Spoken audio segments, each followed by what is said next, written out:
Good morning, everybody, and welcome back to Crazy Bees. My name is Debbie. And it's 5 a.m. It's early. Scarlett woke us up this morning, and I couldn't go back to sleep because I got too busy thinking about this. I put this on yesterday early evening. This is a turkey carcass that we had from Thanksgiving that I had frozen. I still have another one in the freezer to do, but it just smells, Tom's like, it smells like Christmas down here this morning. So what I'm going to do is I'm going to pull all of the carcass and everything out of here. I'm going to strain this out, and then I'm going to run it again because there is still a lot of bones in here that have not broken down. Here's an example right here. It's not broken down yet.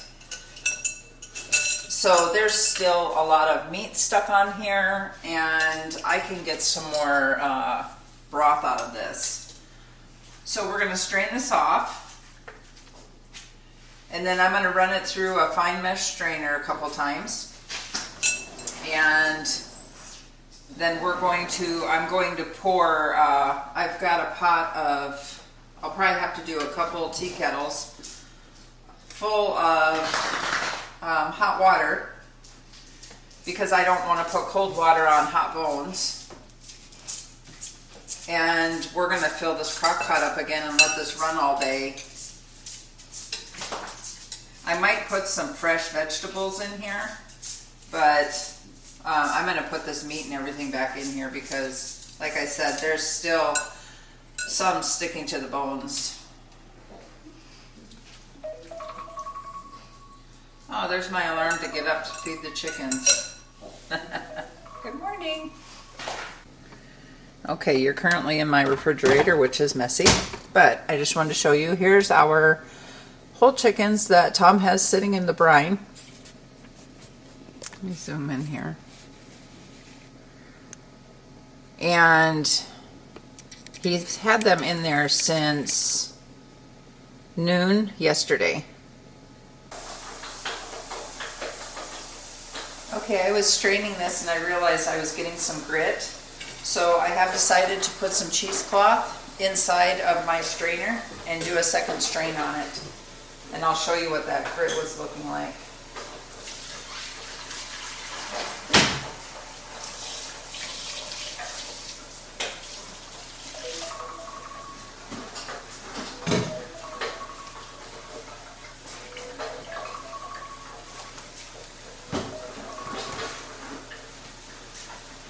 Okay, so you can see all of those little particles.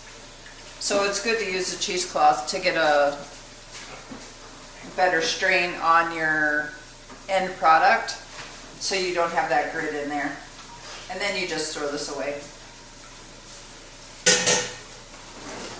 And now this is going to sit out for a little bit until it cools off, and then we'll put it in the refrigerator. Tom is getting ready to put the chicken rub on his rotisserie chickens. He is going to be using the Traeger chicken rub. Okay, I'm going to try to remember everything that he put in it. He really seasoned that brine. So it was 16 cups of water with 3 cups of kosher salt, 1 cup of sugar, and he used a 1/4 cup of the fin and feather Traeger seasoning. He used 3 tablespoons of poultry seasoning.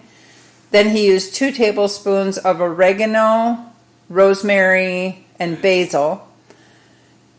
And was there something else? 2 tablespoons of black. Oh, 2 tablespoons of the black peppercorns. And then a tablespoon of onion powder and garlic powder. Okay, in case you didn't hear that, 1 tablespoon of onion powder and garlic powder. And that's what he used as that brine that seeped into that chicken all over the night. Now he's getting ready to do a chicken rub. on it before we put it in the Traeger. Okay, so Tom brushed olive oil all over the bird, and then he did the chicken rub, and now he is stuffing it with lemon and lime wedges. This chicken rub is from Traeger, and it is a chicken rub with citrus and black pepper. Okay, we are getting ready to put the chicken in the Traeger. You can see those two thermometers. Those are internal thermometers. We've got them in the thickest part of the breast.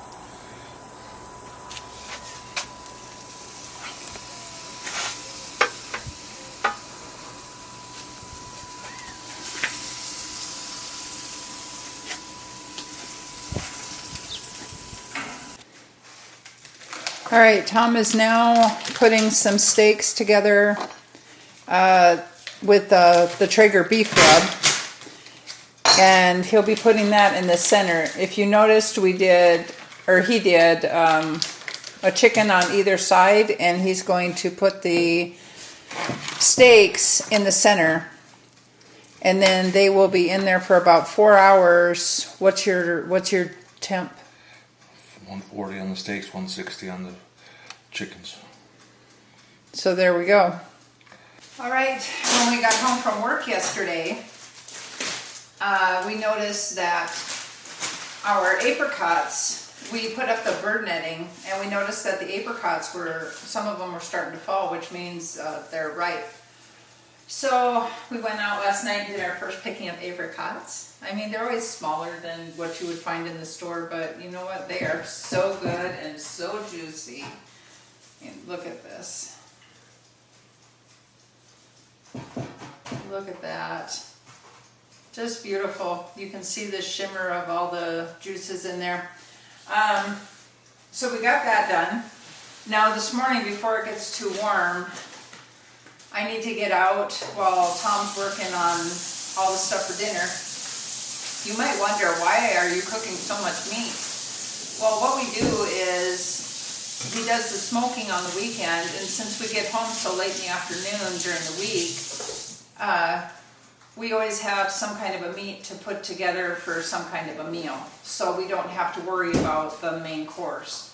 So like with these steaks, if there's extra meat, I will shred it up and we'll use it for fajitas or tacos, things like that. You know, you can always put something together. We can do a cream of mushroom and rice and chicken casserole this week with leftover chicken. That'll be delicious. So what I have to go do this morning is I have to get out there before it gets too warm and do this tree trunk paint. This protects your trunks, especially your younger trunks, from getting sun scald. We did it on all of our fruit bearing and nut bearing trees. It doesn't matter, it doesn't have to just be citrus. So we did this on most of them. Now, we started this a couple weekends ago and of course got sidetracked with other things like we always do. And I have to get out there and finish that today because we're starting to get into the hundreds now. So I'm going to do this. When you do this, this is the brand that we always use, Arizona's Best Tree Trunk White. Make sure that you mix it very well before you use it. And then I just take a small Dixie cup, pour some into the Dixie cup so I'm not carrying around the whole can and getting bark and stuff in the main can. And use any kind of paintbrush. We just get the cheaper paintbrushes because I usually don't keep them afterwards because they got all the, the bark and stuff from the trees in it. And I'm going to get that taken care of and see what other trouble we can get into today. I'm sure we'll find plenty. Okay, now Tom's putting in a tri-tip. And this one has the manual plug-in.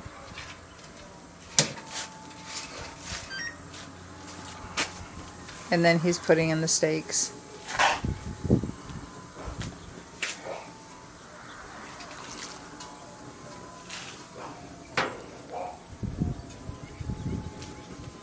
I just love a smoker, it smells so good. What kind of pellets did you use? Mesquite. Mesquite. That'll be good. Beef. All right, here we go. Our food is ready. The beef is at 145 and the chicken is at 165. Doesn't that look delicious? Okay, Tom is here. He just gave me one of the wings and oh my gosh, this is just the juiciest chicken ever. Look at that juice just coming right out of there.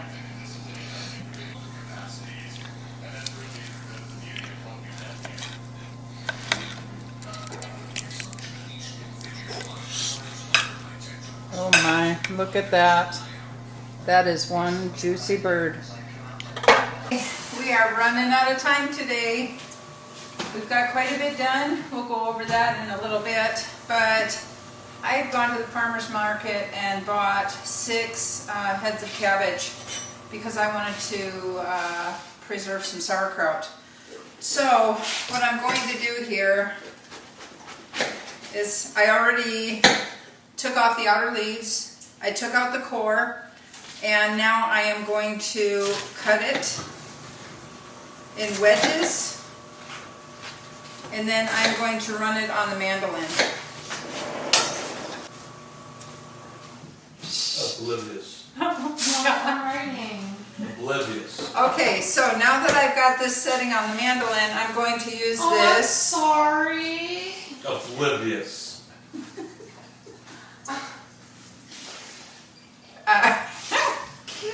Okay, I'm going to start by just using my hand and getting it started.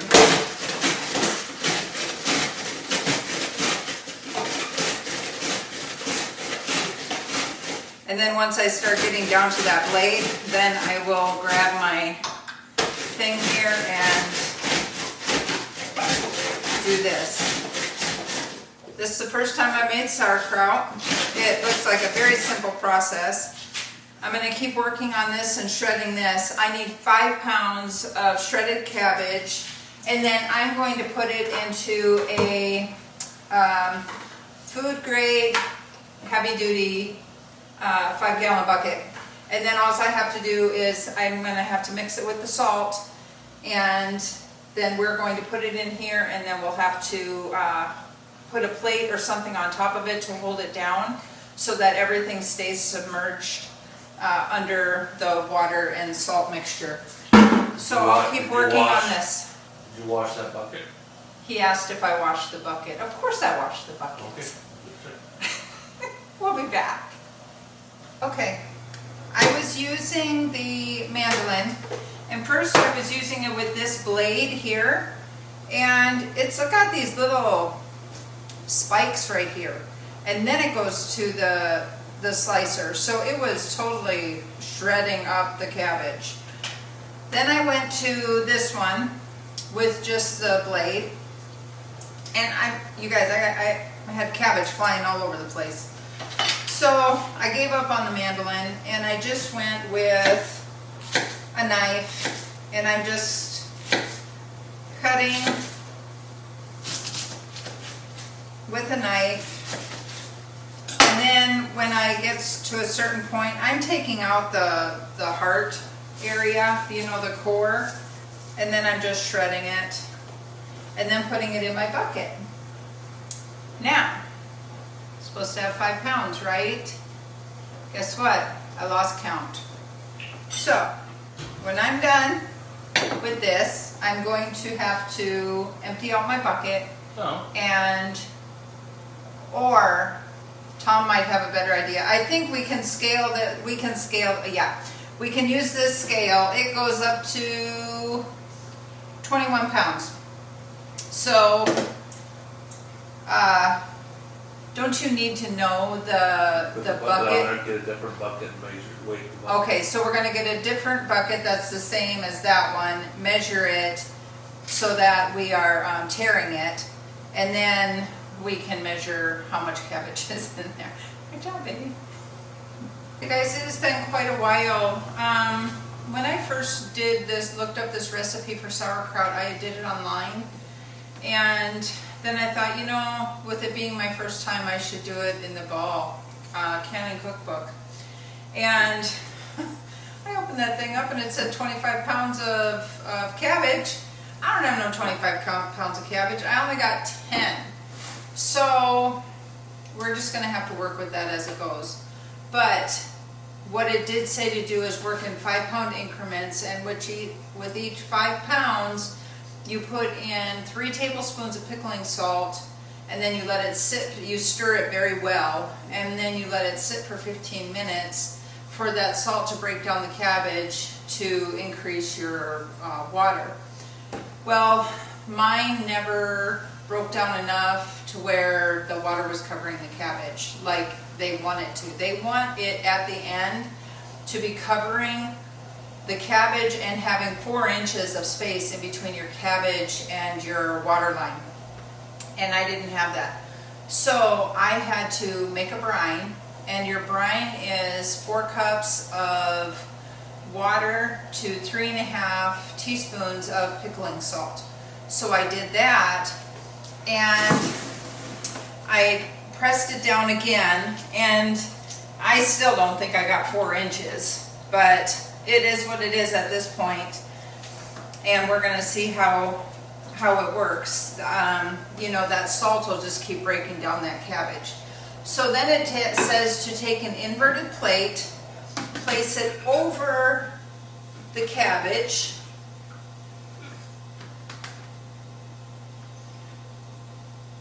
it didn't sit in there all the way. Okay, I need to find another plate that's going to fit in here better, because this plate is not sitting all the way down. Now I got to get this plate out of here. Okay. Put one of those glass plates up to us. Is that same size? Yeah, it is a smaller plate. Yeah,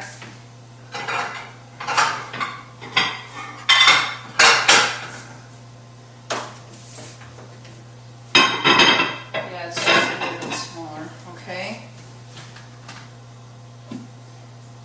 Okay, now we put that glass plate in there, and I can push down on that. And then it says to take 2 to 3 quart jars filled with water and lids on, and place it on there. So that's your weight to keep that plate down and keep that cabbage submerged. You want to make sure that that cabbage is submerged at all times.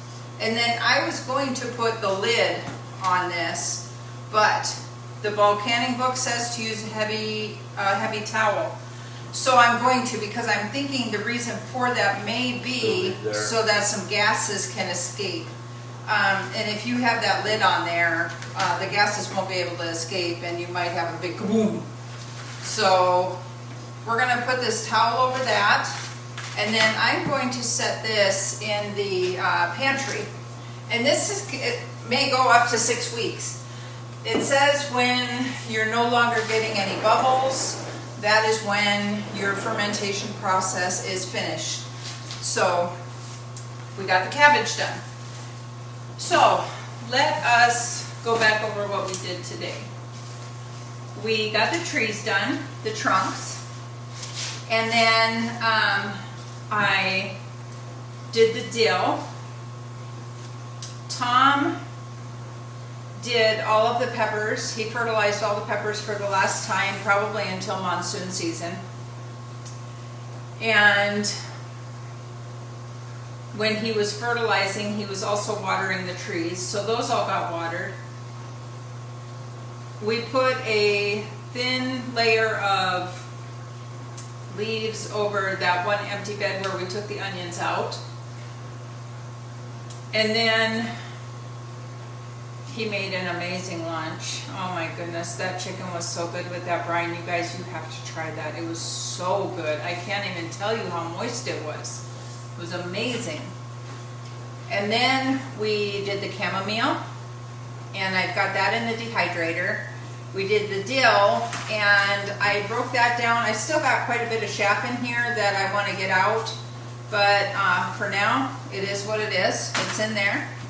We cut back that lemon balm, and I ended up having to get rid of quite a few of those leaves because they had been chewed on.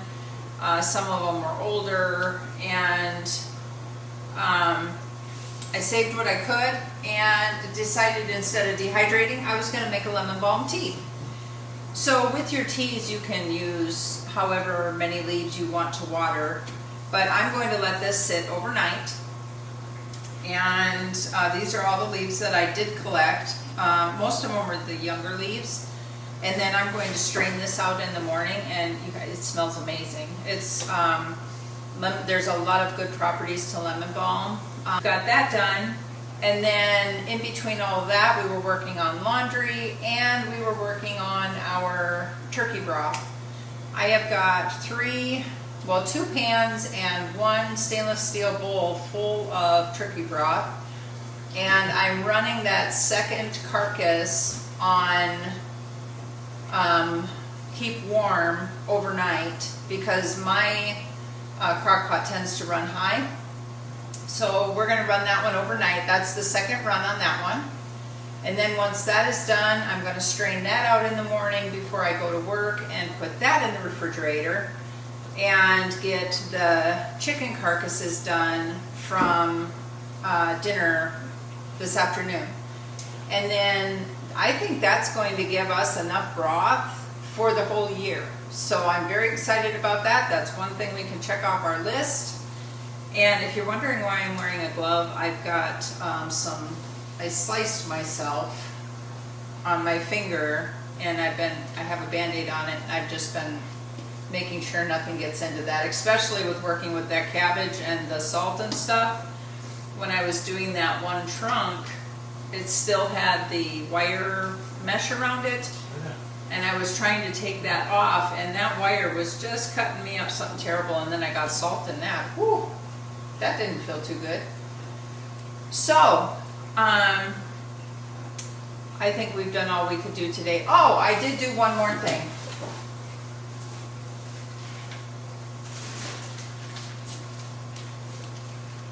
At Christmas time, I had bought a bunch of Chex Mix, and I was making reindeer crunch and all these other things for my ladies. And I had a bunch of Chex Mix left over. And you know, you have all these projects that you're working on, but you go to do something and something's in your way and you're like, this needs to go. Well, that was my Chex Mix boxes. And so I decided to make a batch of Chex Mix. And I'm just using up what I had in the pantry. I had all the different Chex Mixes. I didn't have the regular pretzels, so I had those, what were those called? What kind of pretzels are those? Dots. The Dots Originals. I put those in there. And then it called for bagel chips. And I didn't have bagel chips, I had pita chips. So I put pita chips in there. And so just using up what we have. And I probably still have enough. I don't have any more of the wheat checks, but I still have enough of the rice and the corn to do a whole nother batch. So using up what's in the pantry. Got that done. You guys, I am done. I'm tired. I'm toast for the day. So I can't wait to try this tomorrow. And I thank you for coming along with us today, and I hope we gave you some great ideas on different things to do. And seriously, really try out that rotisserie or that chicken if you have a smoker, because it is amazing. He did a great job. So thanks for coming along with us today, and we'll talk to you soon.